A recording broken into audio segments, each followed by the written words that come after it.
Welcome to Counter Thought Podcast. This is the first live stream that I've done here on YouTube, so hopefully this goes well. Donald Trump has been charged. Last week he was indicted, today he was arraigned, and now he has officially been charged with 34 felony counts. That took place this afternoon. I mean, if you were living under a rock, then you would have missed the coverage, but we were wall-to-wall coverage all day long across all of the news channels, the cable news networks. I mean, it was helicopters hovering overhead. It was hundreds of New York City police officers lining around the courthouse there in New York City in Lower Manhattan. It was reported $200 million expense by the city of New York in order to have your public safety department, your police officers, your other public safety personnel, the officers inside of the courthouse, the officers outside of the courthouse, the Secret Service, and all of that. $200 million for one day, for Donald Trump to show up for his arraignment in the Lower Manhattan courts. And this is another witch hunt.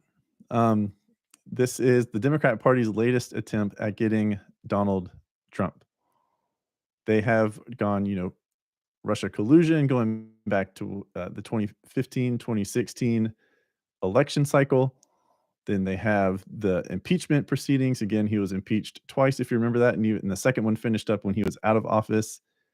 And then they have now come here to the 34 felony count indictment and charges against him, all relating to, quote, falsifying business records in the first degree. District Attorney Alvin Bragg, he is the white knight, right? The knight in shining armor for the Democrat Party. He says that falsifying business records is a first-degree felony because Trump did so with the intent to hide another crime. However, if there was no other crime committed, then these charges would not be felonies. They would be misdemeanors. So this is the crux of his legal argument. His argument is that the falsification of documents, and again, this goes back to the hush money, which is not illegal, paid to Stormy Daniels and maybe one other woman, that the purpose of that was to cover up another crime, which elevates this to a felony. If these were just misdemeanors, which I believe they are, then Donald Trump would only have to pay a fine and there wouldn't be any jail time, because these are victimless crimes. These are bookkeeping errors. Again, just resolved monetarily with a fine. So DA Bragg is already, under legal scrutiny by any lawyer who is actually, abiding by the rule of law, who is keeping their ethics and their morals of the legal system, of our legal system. They're already saying, there is nothing there. And when DA Bragg was asked about, okay, well, what is the other crime that Donald Trump is hiding? He didn't have a response. He did not have a response. Now, the indictment itself, it's 34 counts. It's basically copy paste for each and every single count. Each count, it says, in bold letters, felony count, falsifying business records in the first degree. DA Bragg actually gave more details in the press conference after the arraignment. And he says, that Donald Trump committed these crimes in order with the intent to hide another crime. But again, he never said what the other crime is. And that is key, because there has to be another crime in order, again, for these to be felonies. Now, the next steps that was revealed is today, April 4th. We have to now wait 8 more months until December 4th for the next court date. And the reports are that the expectation is for Trump to show up. Okay. So this next phase, which I believe is when his attorneys, the Trump attorneys and everything, his legal team will make a motion to dismiss the charges, saying there's no legal founding no legal basis for these charges to be brought. This is a stretch. This is trying to inflate not only a misdemeanor to a felony, but also trying to take what would be Trump's it would be a federal crimes, right? Federal misdemeanors, because he ran for federal office as president. He didn't run for state office. So this is out of the jurisdiction. They would argue, his legal team would argue, this is out of the jurisdiction for DA Bragg to even bring these charges because Trump ran for federal office and not anything state level in New York. But December 4th, 8 months, that will be prime time 2024 election season. And that's great for the Democrats. I personally believe that this is all part of their master plan. Yes, the indictment, the arraignment, the charges have brought Republicans to rally around Donald Trump. That was expected. They have brought Republicans to rally around Donald Trump. However, and I mean, say what you will about polls, we know going back to 2016 that polls can't really be trusted. Even in the 2020 midterm elections, the 2022 midterm elections, polls really can't be trusted because it looked like the Republicans were going to have this red wave, and they barely had a red, anything. It was nothing. It was no tidal wave. It was, maybe just a single crest breaking wave on, the Gulf shores of Florida or something like that.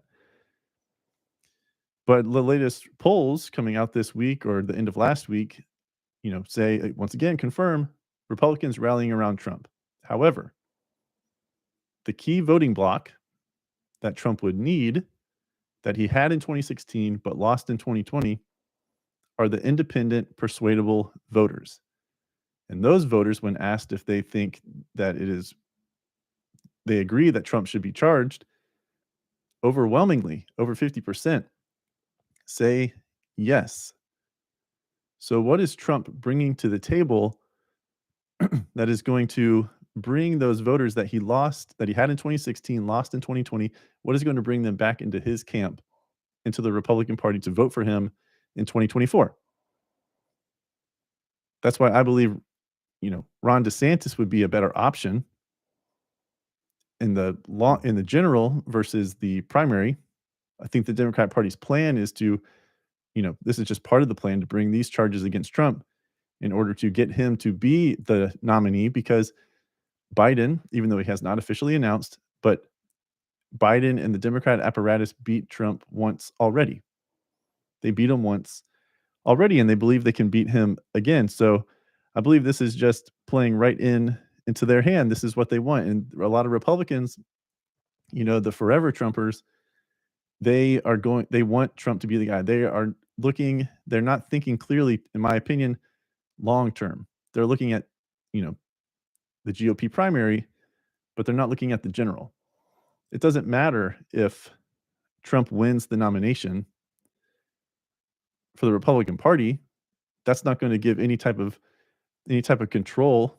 He's not going to win the presidency, but that's the Democrat Party plan. And I think that's going to be the right term, that for Republicans to think about the end goal.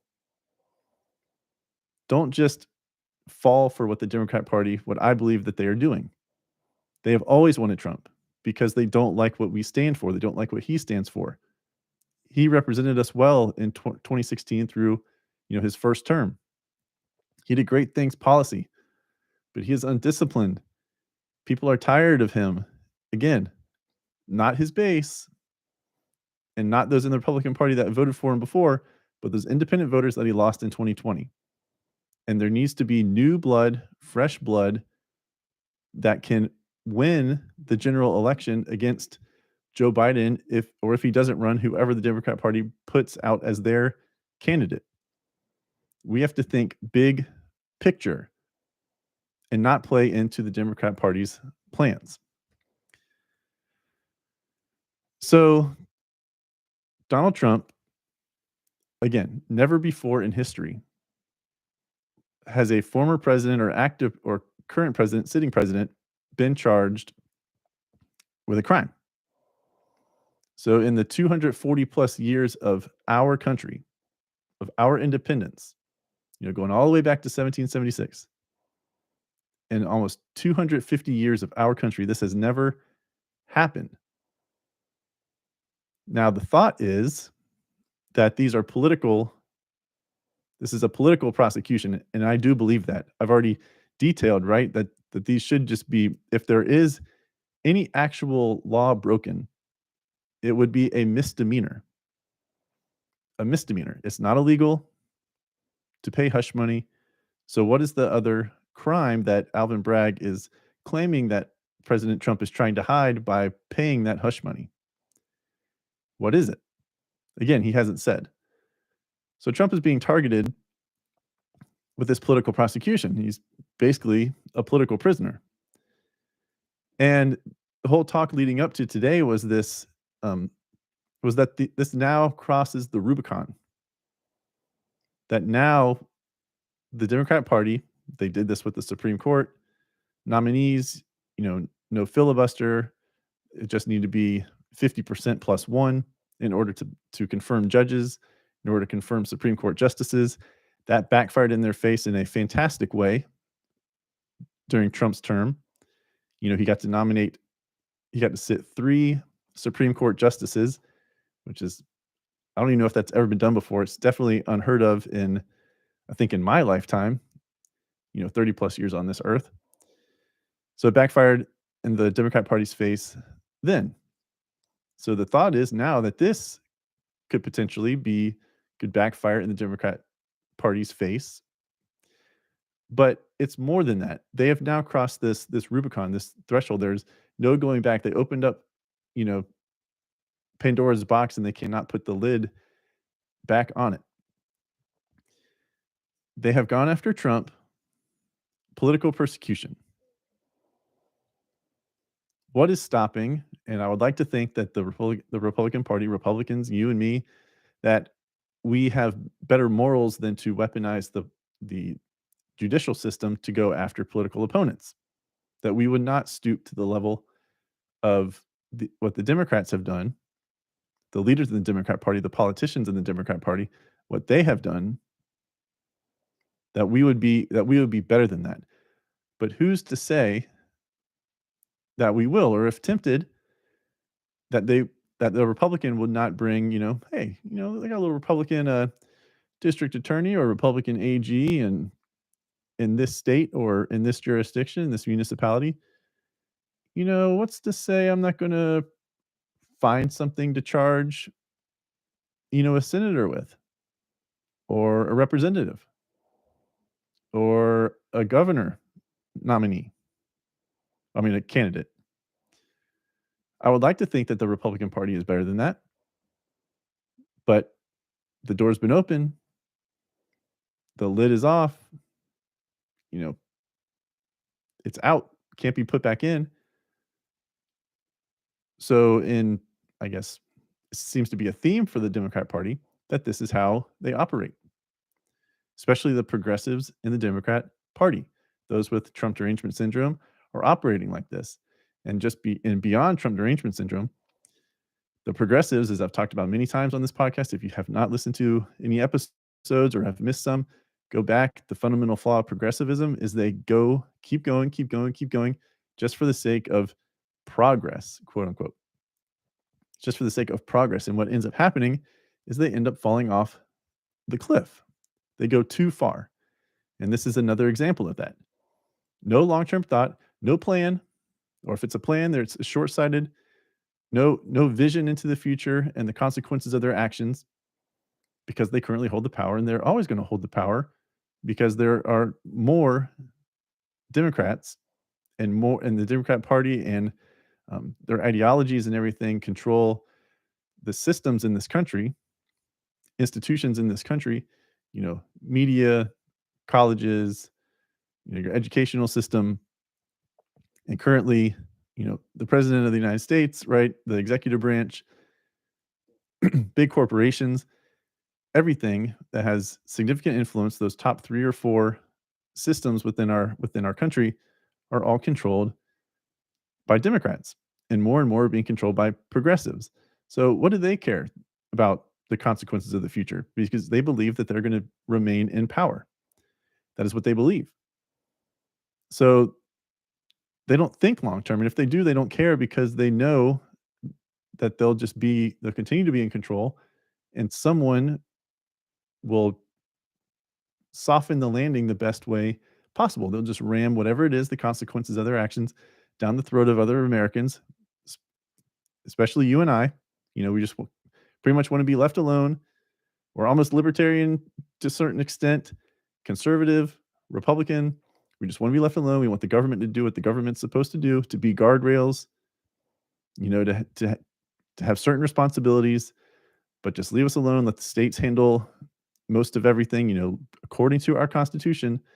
But then you have progressive Democrats that are shoving everything onto us, saying, no, no, no, you have to do this because we want to do it. You have to do this because we want to do it. You have to accept it. You have to accept it.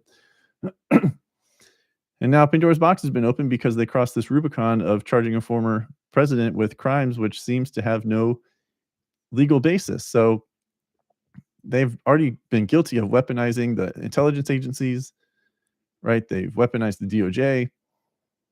And now we've seen it in this regard, the continual weaponization of our justice system. And there's one theory that's floated around out there. I've only heard one person mention it, and I want to know your thoughts. There is this theory that this Trump legal process is going to go like this. Today, on April 4th, 2023, he had his arraignment. He was charged with 34 felony counts, again, of falsifying business records in the first degree. The expectation is that Trump and his legal team, he already pleaded not guilty today, but when they convene again on December 4th of 2023, that there will be motions to dismiss. They're not going to get the dismissal. It's going to go, then they'll appeal. It's going to go to the appellate court. And then because he's former president, it's going to work its way up and eventually find its way to the Supreme Court. And the theory is that the Supreme Court, because of its justices and the conservative leanings of those justices, the Supreme Court will strike this down. And then and this is part of the long-term plan, so maybe give the Democrat Party a little bit of credit if this comes true. That will then allow the Democrat politicians to say that, see, the politicization of the Supreme Court, because of the 3 conservative justices that Trump was able to nominate and seat on the court, have subverted the rule of law and saved the individual, President Trump, who put them on the Supreme Court. That's a theory I've heard. I forget who I heard say it today, but only one person has said it, and it makes me wonder, is that the play? Is it 2 parts? This gets Trump the GOP nomination. The expectation from the Democrats is that they will beat him again. And then long term, this will also give more, I guess, political fodder, more talking points, more accusations, more attacks against Donald Trump and Republicans in this Supreme Court, which they want to remake, they want to expand, right? This will give more ammo, right, to make that argument for the Democrats, the progressives in that party, to say, oh, we need to expand the court. If ultimately this legal process goes to the Supreme Court and then they rule, in Trump's favor, and then Trump is exonerated, he's vindicated, and then the argument from the Democrats would be, well, that happened because he put 3 justices on the Supreme Court that don't abide by the rule of law. It's political, and we need to expand the court. Is that the play? I don't know. Tell me what you think in the comments of this video. Either way, we will see how this plays out. Anytime any kind of action takes place in this legal case, it's going to be wall-to-wall coverage on all the cable news networks. But I will say, and I will remind you, Do not lose track of everything else that is going on in this country. It has been a little over a week since the Nashville shooting, and there has been no manifesto released. And I think it's being suppressed because we know why the individual did what they did.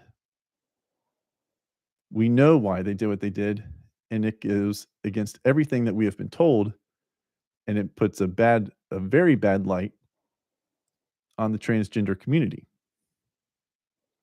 and the queer theory and everything that goes along with it.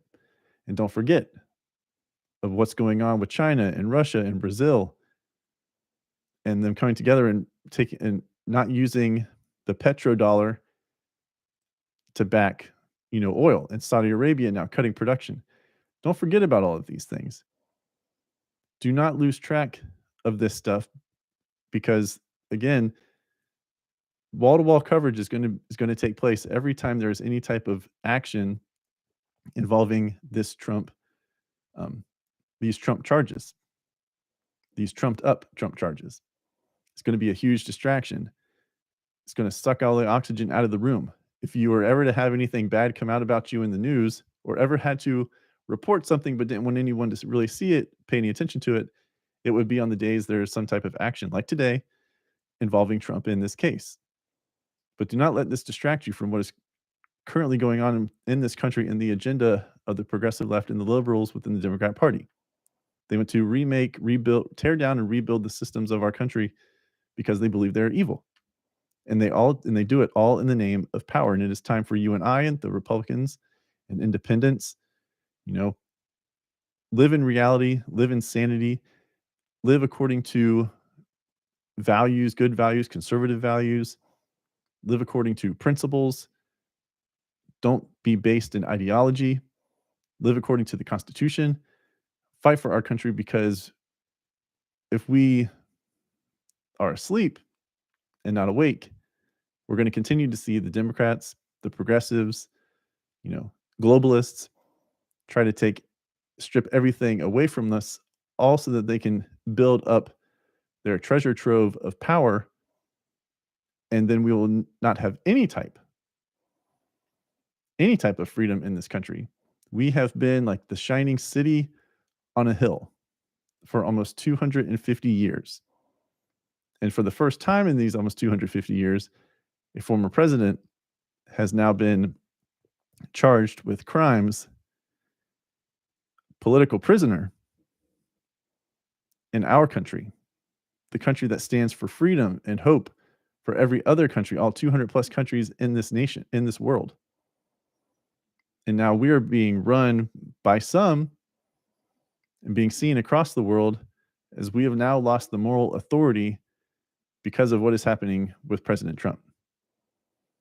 So you and I, we need to stay woke, not as wokeism, but to be awake and be alert to what is going on in this country so that we can save this country and we can regain power back in the executive branch, gain power back in the Senate, and begin to steer and right the ship for our country to bring us back to the Constitution, which is what made our country so great. Thanks for joining me for this first ever live stream. I'm going to try to do more of these in the future. I hope you enjoyed it. Again, thanks for joining me, and I will see you on the next episode of Counterthought Podcast.